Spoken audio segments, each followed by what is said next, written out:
ሰላም ጤና ይስጥልን ተመልካቾቻችን የሰኔ 23 2017 ዓ.ም የናሁ የምሽት ዜናዎችን ወደ እናንተ የምናደርስበት ሰዓት ላይ እንገኛለን። ከዜናዎቹ ጋር አብራችሁም ቆየው ረዴት ጌታቸው ነኝ። አብራችሁም ቆዩ።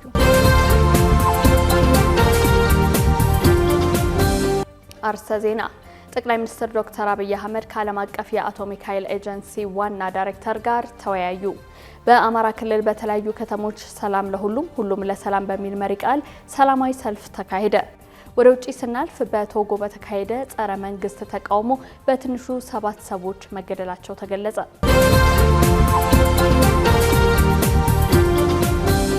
ዜናችን እንለፍ። ጠቅላይ ሚኒስትር ዶክተር አብይ አህመድ ከዓለም አቀፍ የአቶሚክ ኃይል ኤጀንሲ ዋና ዳይሬክተር ጋር ተወያዩ።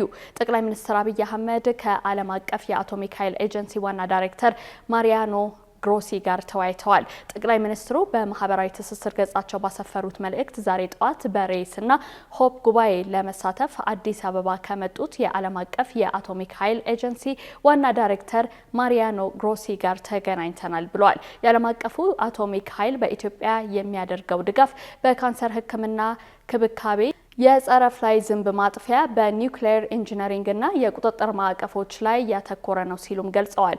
ውይይታችን በመካሄድ ላይ ባሉ ድጋፎችና የወደፊት የትብብር እድሎች ላይ ያተኮረ ነበር ሲሉም አስታውቀዋል። የ12ኛ ክፍል ብሔራዊ ፈተና በዛሬው ዕለት መሰጠት ተጀመረ። የ2012 ትምህርት ዘመን የኢትዮጵያ ሁለተኛ ደረጃ ትምህርት ማጠናቀቂያ ፈተና በዛሬው ዕለት ሰኔ 23 ቀን 2017 ዓ.ም ተጀምሯል። የመጀመሪያው ዙር የተፈጥሮ ሳይንስ ፈተና በሁሉም የመፈተኛ ጣቢያዎች መሰጠት ተጀምሯል።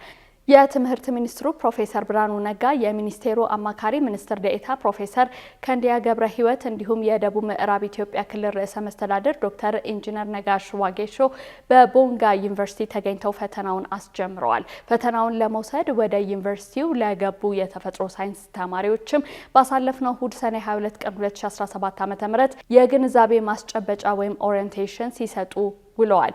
ተፈታኞቹ በዩኒቨርሲቲዎች በሚኖራቸው ቆይታ ስለሚያገኙት አገልግሎቶች፣ ምግብ፣ መኝታ፣ ጤናና ሌሎች ቅድመ ሁኔታዎች ግንዛቤ እንዲያገኙ ተደርጓል። በተጨማሪም በፈተና ወቅት ስለሚከተሏቸው ሕግና ደንቦች እንዲሁም ተያያዥ ስለሆኑ የፈተና ሂደቶችና አተገባበሮችን በሚመለከት ገለጻ ተሰጥቷል። በዛሬው ዕለት የተጀመረው 2017 ዓ.ም ሀገር አቀፍ ፈተና የተፈጥሮ ሳይንስ ተማሪዎች በሚወስዱት ፈተና ጅማሮን አድርገዋል።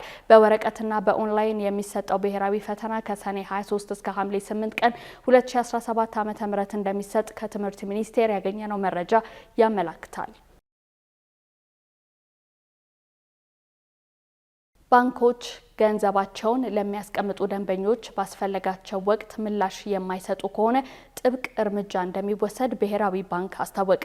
የብሔራዊ ባንክ ገዥ አቶ ማሞ ምህረቱ የተቋማቸውን የ2017 በጀት ዓመት የ11 ወራት የስራ አፈጻጸም ሪፖርት ለሕዝብ ተወካዮች ምክር ቤት አቅርበዋል። የምክር ቤቱ አባላትም ባንኮች ደንበኞቻቸው ያስቀመጡትን ገንዘብ በተጠየቁ ጊዜ በፍጥነት መስጠት የማይችሉት ለምን እንደሆነ እንዲያብራሩ የጠየቁ ሲሆን በብሔራዊ ባንክ እይታ በባንክ ስርዓት ውስጥ የጥሬ ገንዘብ ችግር እንደሌለ ዋና ገዢው ገልጸዋል። ኤልደና ታደሰ ተጨማሪ አላት።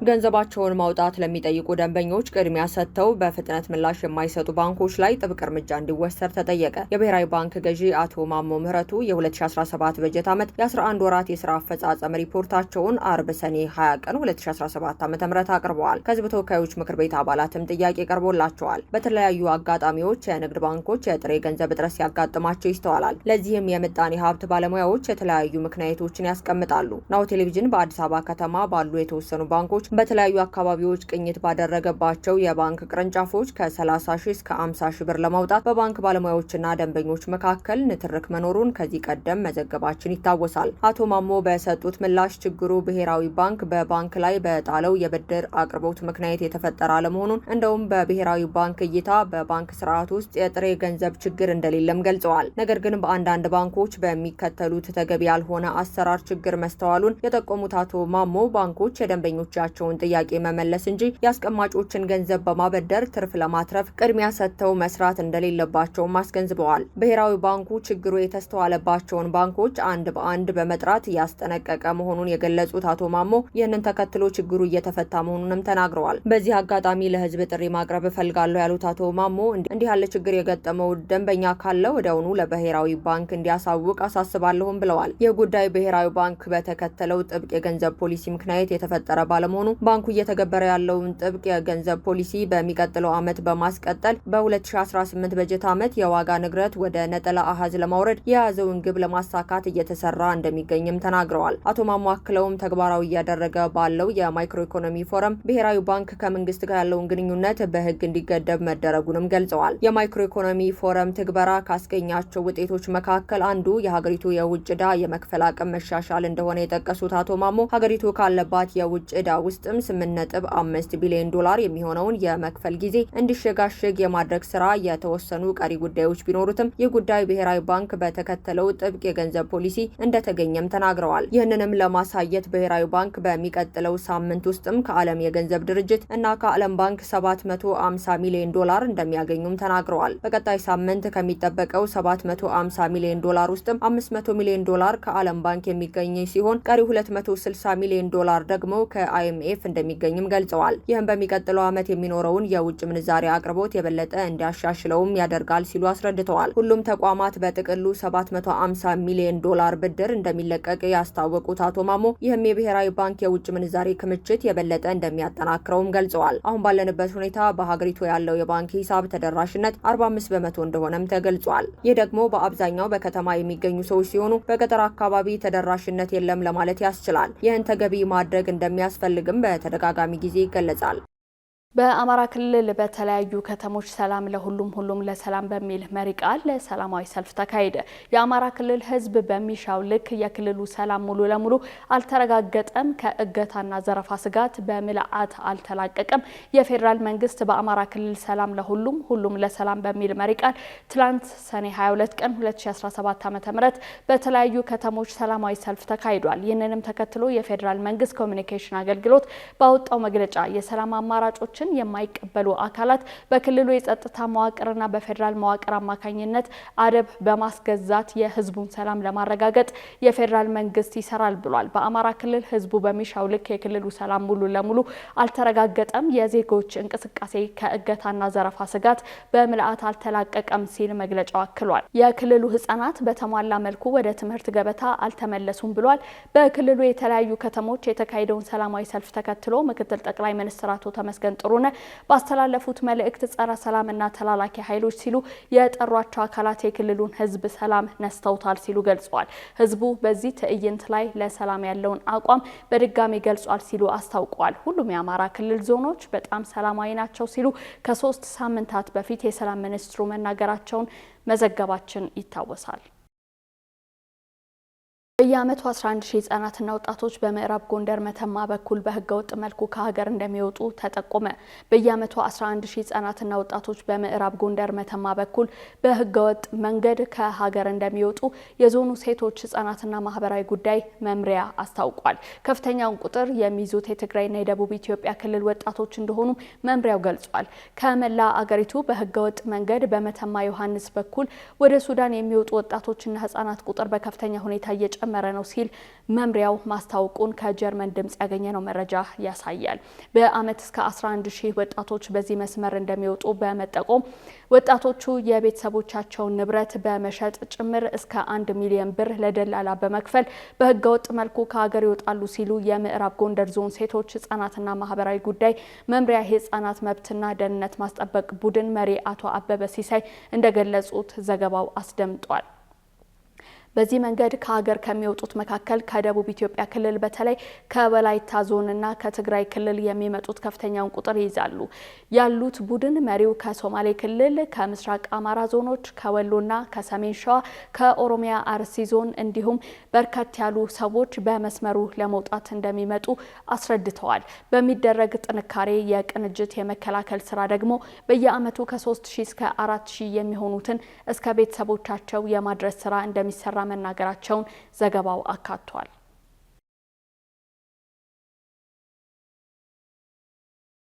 ወደ ዕለቱን በታሪክ ጥንክራችን ስናልፍ ታዋቂው የኦሮሞኛ ሙዚቀኛ አቀንቃኝ አርቲስት ሃጫሉ ሁንዴሳ ከተገደለ 5 ዓመታትን አስቆጥሯል።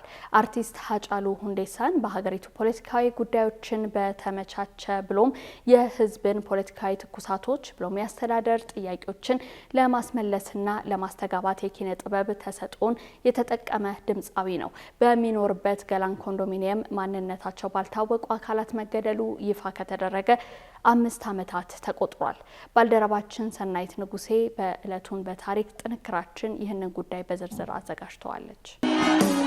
አኒማለን ጌረራ ተኖ ያደየላላ ኢሪጌረሬን ቁፍኔ ሂዳ ቃሊቲ ጅራ ኢሪጌረሬን ቁፍኔ ሂዳ ቂሊንጦ ጅራ ኢሪጌረሬን ቁፍኔ ሂዳ ከርቸሌ ጅራ ከርቸሌ አምቦ ጅራ አኑማ ለንጌረራ ተኖ ያደየለላ ተኖ ያደየለላ የጆሌ በኔረካ ሰኔ 22 ቀን 2017 ዓ.ም ድምፃዊ ሃጫሉ ሁንዴሳ በሞት ከተለየ 5 ዓመታት ተቆጠሩ። ሃጫሉ ገና የሁለተኛ ደረጃ ተማሪ ሳለ ነበረ በ1995 ዓ.ም የ17 ዓመት ታዳጊ ሳለ ለኦሮሞ ነጻነት በሚል እንቅስቃሴ ያደርግ ስለነበረ በወቅቱ በነበረው የኢህአዴግ አገዛዝ ለ5 ዓመታት በተለምዶ ከርቸሌ ተብሎ በሚጠራው አምቦ በሚገኘው እስር ቤት አሳልፏል።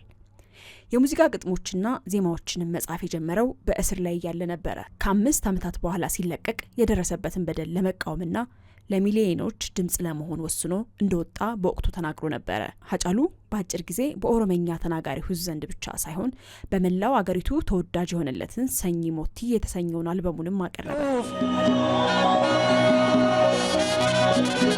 ኦብሱን ዋኑ መጅሩ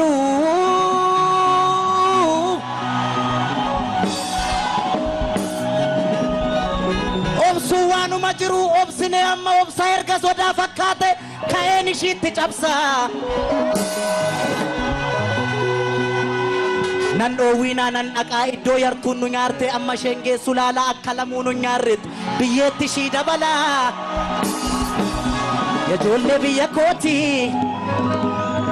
የጆሌ ብየኮቲ ሁንዱምቱና ዶኮቲ ሁንዱምቱና ዶኮቲ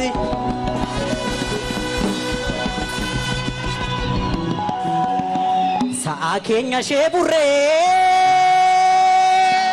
ሃጫሉ ዘፋኝ ብቻ ሳይሆን የሲቪል መብት ተሟጋች ነበረ። የአሁኑ ጠቅላይ ሚኒስትር አብይ አህመድ ለመሾማቸውም የራሱ ሚና ተጫውቶም ነበረ። ሃጫሉ የኢትዮጵያ የሙዚቃ ኢንዱስትሪ ኮከብ ብቻ አልነበረም። እሱ የለውጥ ተስፋና የህዝብ ድምጽ ነበር። የሱ ዘፈኖች ከልብ የመነጩ የህዝብን ስሜትና ምኞትን የሚያንጸባርቁ ነበሩ። በዘፈኖቹ ውስጥ የፍትህ ጥማት፣ የነጻነት ፍላጎትና የአንድነት ጥሪ ያስተጋቡ ነበረ። በበርካታ አድናቂዎቹ ዘንድ የሚወደደው ድምፃዊ ሃጫሉ ሁንዴሳ ለመጨረሻ ጊዜ በቴሌቪዥን መስኮት ቀርቦ ቃለ ምልልስ ያደረገው ሰኔ 15 2012 በኦኤምኤን ቴሌቪዥን ጣቢያ ላይ ነበረ። ከሳምንት በኋላ ሰኔ 22 2012 ምሽት የሞቱ ዜናም ተሰማ። የሃጫሉ እልፈት ሚሊዮኖችን አስደንግጧል፣ በርካቶችን አስቆጥቷል፣ አሳዝኗል። ግድያውን ተከትሎም በተነሳ አለመረጋጋት ከ167 በላይ ሰዎች ህይወታቸውን ሲያጡ በሺዎች የሚቆጠሩ ደግሞ ቤት ንብረታቸውን ዶግ አመድ ሆኗል። ከ7000 በላይ ሰዎችም በተከሰተው ሁከት ምክንያት ለእስር ተዳርገዋል። አርቲስት ሃጫሉ ሁንዴሳ ከመገደሉ ከአንድ ሳምንት በፊት ከኦሮሚያ ሚዲያ ኔትወርክ ኦኤምኤን ጋር ያደረገው ቃለ መጠይቅ አየር ላይ ውሎ ነበረ። ሃጫሉ ለመጨረሻ ጊዜ ለህዝብ የታየውም በዚያን ቃለ መጠይቅ ላይ ነው። ሃጫሉ ከኦኤምኤን ጋር በነበረው ቆይታ በሰጣቸው አስተያየቶች መነጋገሪያም ሆኖ ነበረ።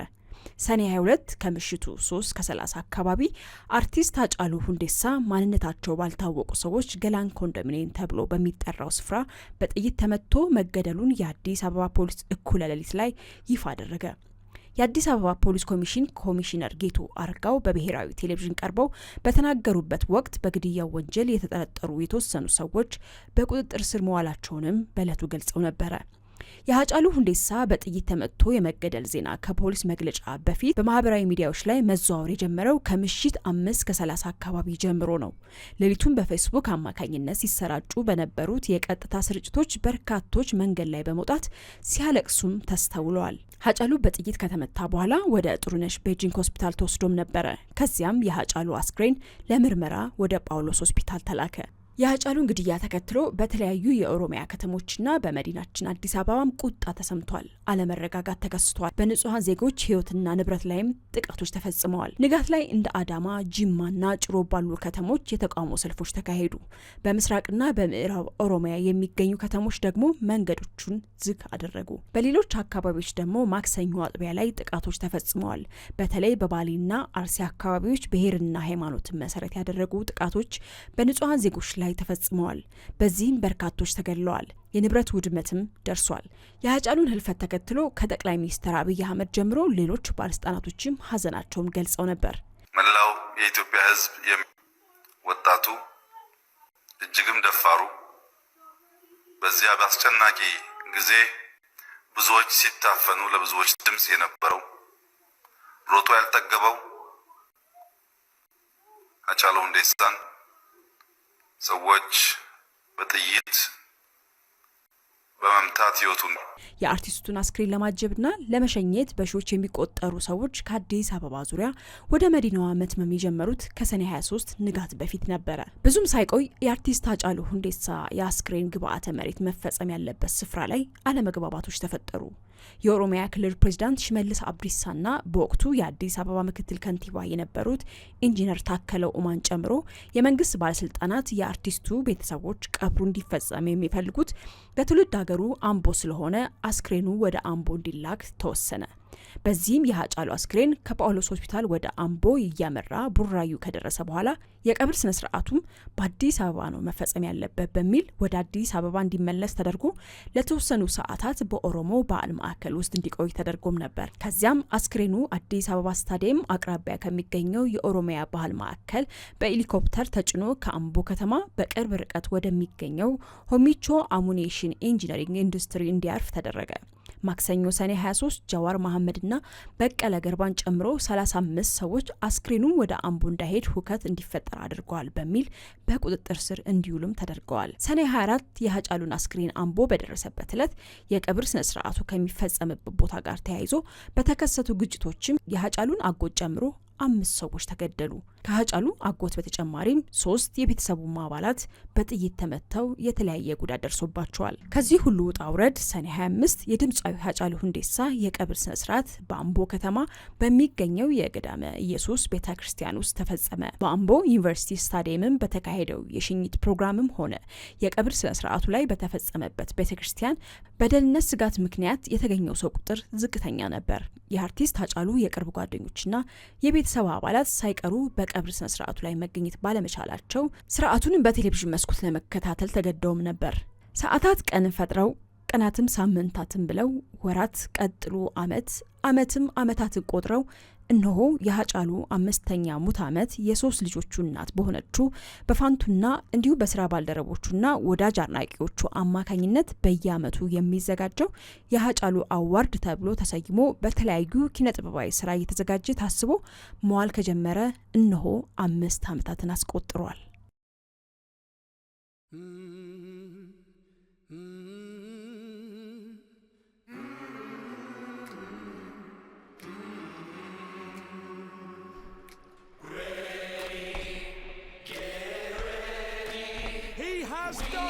የ2025 ፊፋ የክለቦች ዓለም ዋንጫ በ32 ምርጥ የዓለማችን ክለቦች መካከል 63 ፍልሚያዎችን ለ29 ቀናት በድምቀት ያስተናግዳል። የክለቦች ዓለም ዋንጫን ከሰኔ 8 ጀምሮ በዲኤስቲቪ ሱፐር ስፖርት በቀጥታ ይከታተሉ።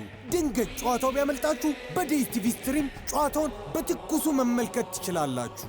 Oh, this is magic.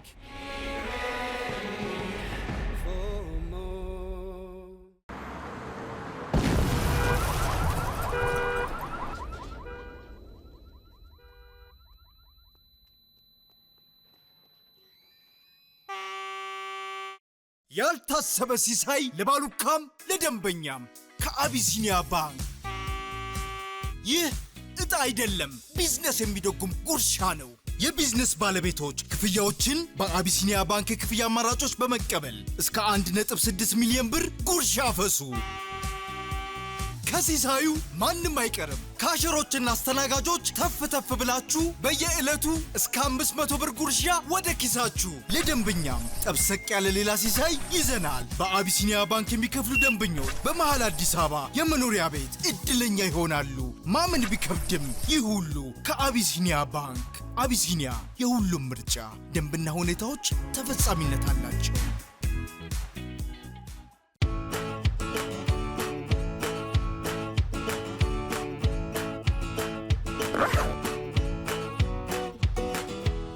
በክረምት ስለ ልጆቹ ሳይጨነቁ የዕለት ሥራው ላይ አተኩሩ። ኒክሎዲየንና ዲዝኒ ጁኒየርን ጨምሮ አሉ የተባሉ የልጆችና ሌሎች ምርጥ መዝናኛዎችን በዲኤስቲቪ በወር ከ479 ብር ጀምሮ።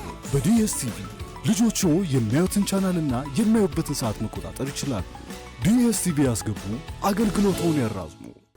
ተመልካቾቻችን ያላችሁት ነው ቴሌቪዥን ላይ ነው። አሁን ደግሞ ወደ ውጭ ዜናዎች እናልፋለን። በቶጎ በተካሄደ ጸረ መንግስት ተቃውሞ በትንሹ 7 ሰዎች መገደላቸው ተገለጸ። በቶጎ ዋና ከተማ ሎሜ በቅርቡ በተቀሰቀሰው ጸረ መንግስት ተቃውሞ ቢያንስ 7 ሰዎች መገደላቸውንና በርካቶች መቁሰላቸውን የሲቪክ ቡድኖች እሁድ ዕለት አስታውቀዋል። የተቃውሞ ሰልፈኞች የፕሬዝዳንት ፋውሬ ናሲንግቤን የረዥም ጊዜ የስልጣን ቆይታ ሊያጠናክሩ የሚችሉ የቅርብ ጊዜ የህግ መንግስት ማሻሻያዎችን በመቃወም ነው። በተቃውሞ በጸጥታ ኃይሎች የሚፈጸሙ የመብት ጥሰቶችን የሚያሳዩ ቪዲዮዎች ወጥተዋል። ፖሊስ በተለያዩ አካባቢዎች አስለቃሽ ጭስ መተኮሱን፣ ተቃዋሚዎችን በዱላ መምታቱን እንዲሁም በጥቂቶች ላይ ከፍተኛ ጉዳት ማድረሱን ከስፍራው የተገኘ መረጃ ማግኘቱን የሲቪክ ቡድኖች አስታውቀዋል። የሲቪል ማህበረሰብ ቡድኖችና የማህበራዊ ሚዲያ ተጽዕኖ ፈጣሪዎች መንግስት በዚህ ወር መጀመሪያ ላይ የተቃውሞ ሰልፈኞች እንደቆሙ እገዳ መጣሉን ገልጿል። የአባታቸውን ሞት ተከትሎ እንደ አውሮፓውያኑ አቆጣጠር ከ2005 ጀምሮ በስልጣን ላይ የነበሩት ፋውሬ በግንቦት ወር የሚኒስትሮች ምክር ቤት ፕሬዝዳንት ሆነው ቃለ መሐላ መፈጸማቸው አይዘነጋም። እስራኤላውያን በጋዛ ላይ ባደረሱት የአየር ጥቃት በመቶዎች የሚቆጠሩ ቤተሰቦች መፈናቀላቸውን እማኞች ተናግረዋል። እስራኤል በጋዛ ሰርጥ ላይ ከፍተኛ የአየር ድብደባ በማድረጓ ተከትሎ በመቶዎች ለሚቆጠሩ የፍልስጤም ቤተሰቦች መፈናቀል ምክንያት መሆኑ ተገልጿል።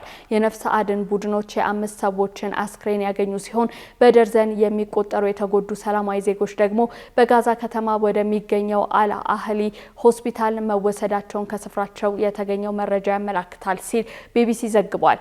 እስራኤል ያደረሰችው የቦምብ ጥቃት ጦርነት በመጋቢት ወር ካገረሸበት ጊዜ ጀምሮ ከተሰጡት የመልቀቂያ ትዕዛዞች መካከል ትልቁ ነው ተብሏል። ጥቃቱም የእስራኤል ጠቅላይ ሚኒስትር ቤንያሚን ኔታንያሁ የተኩስ አቁም ስምምነት ላይ ለመድረስ የሚደረገውን ጥረት እንደገና እንዲያጤኑ ጫናዎች እየተበራከቱ ባለበት ወቅት ነው የተፈጸመው ብለዋል። የጋዛ ከተማ ነዋሪዎች እንዳሉት በደርዘን የሚቆጠሩ የእስራኤል የአየር ወረዳዎች ሹጃያ፣ ቱፋህና ዘይቱን ጨምሮ በሰፈሩባቸው የምስራቅ ሰፈሮች ላይ ያነጣጠሩ ጥቃቶችን ፈጽመዋል ብለዋል። ተመልካቾቻችን የምሽት ዜናዎቻችን እነዚህን ይመስሉ ነበር። ከቀሪ ነው ቴሌቪዥን ፕሮግራሞቻችን ጋር አብራችሁን ሁኑ። ከዜናዎቹ ጋር አብሬያችሁ የቆየሁት ረዲት ጌታቸው ነኝ። ጤና ይስጥልኝ።